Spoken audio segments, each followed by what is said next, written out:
Oh.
There's no feeling more intense than starting over. If you deleted your homework the day before it was due, as I have, or if you left your wallet at home and you have to go back after spending an hour in the commute. If you won some money at the casino and then put all your winnings on red but it came up black. If you got your best shirt dry cleaned before a wedding and then immediately dropped food on it. If you won an argument with a friend and then later discovered that they just returned to their original view. Starting over is harder than starting up. If you're not ready for that, like if you've already had a bad day, then what you're about to go through might be too much. Feel free to go away and come back. I'll be here. Alright, thanks for coming with me on this trip. I'll understand if you have to take a break at any point. Just find a safe place to stop and quit the game. And don't worry, I'll save your progress, always, even your mistakes.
This game is a homage to a free game that came out in 2002, titled Sexy Hiking.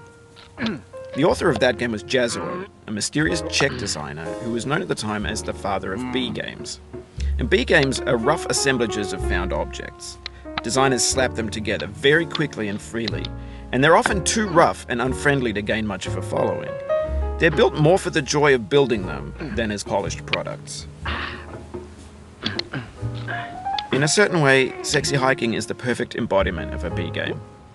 It's built almost entirely out of found and recycled parts, and it's one of the most unusual and unfriendly games of its time.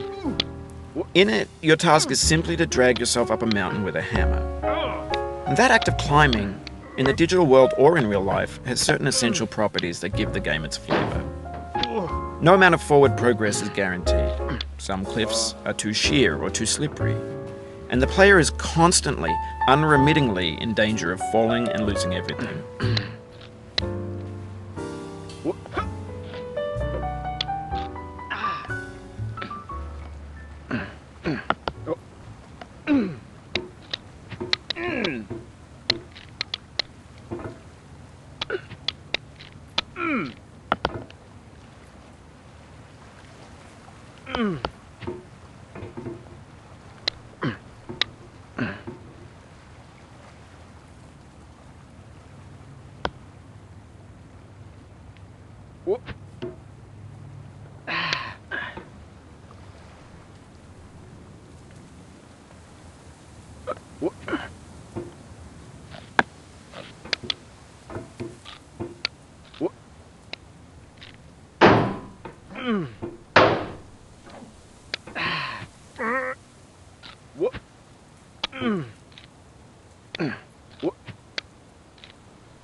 Anyway, when you start sexy hiking, you're standing next to this dead tree that blocks the way to the entire rest of the game.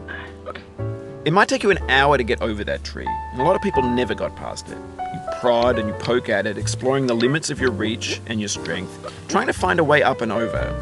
And there's a sense of truth in that lack of compromise. Most obstacles in video game worlds are fake. You can be completely confident in your ability to get through them once you have the correct method or the correct equipment or just by spending enough time.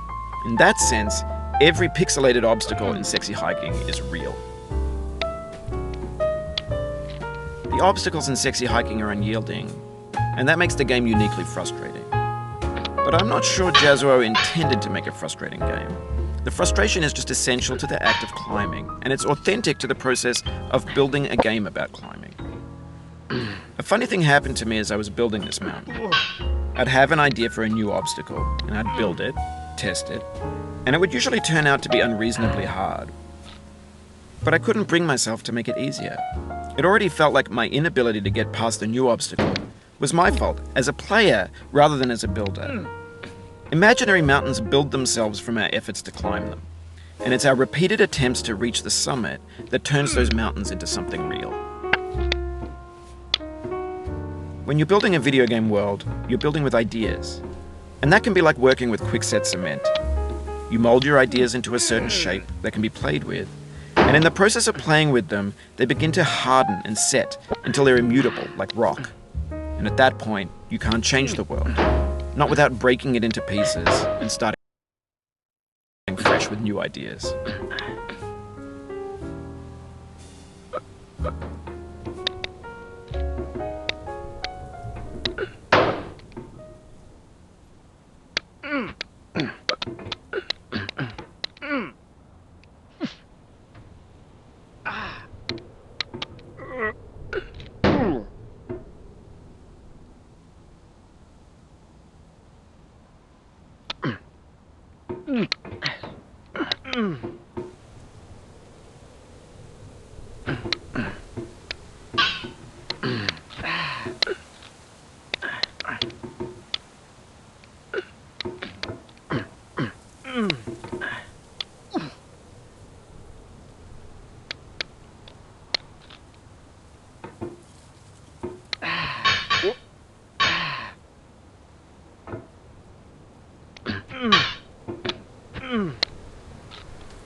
For years now, people have been predicting that games would soon be made out of prefabricated objects, bought in a store and assembled into a world.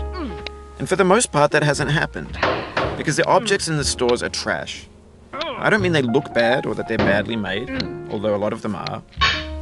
I mean they're trash in the way that food becomes trash as soon as you put it in the sink.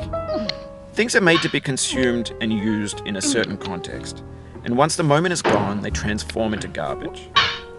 In the context of technology, those moments pass by in seconds. Over time, we've poured more and more refuse into this vast digital landfill that we call the internet.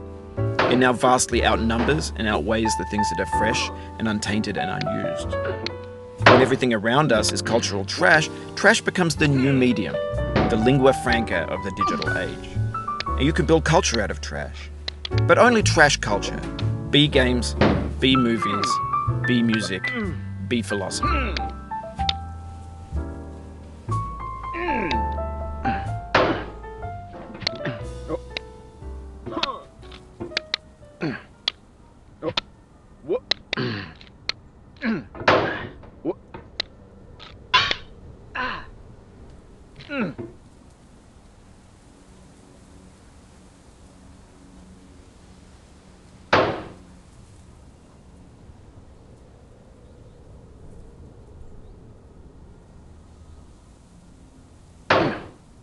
Oh, you just lost a lot of progress.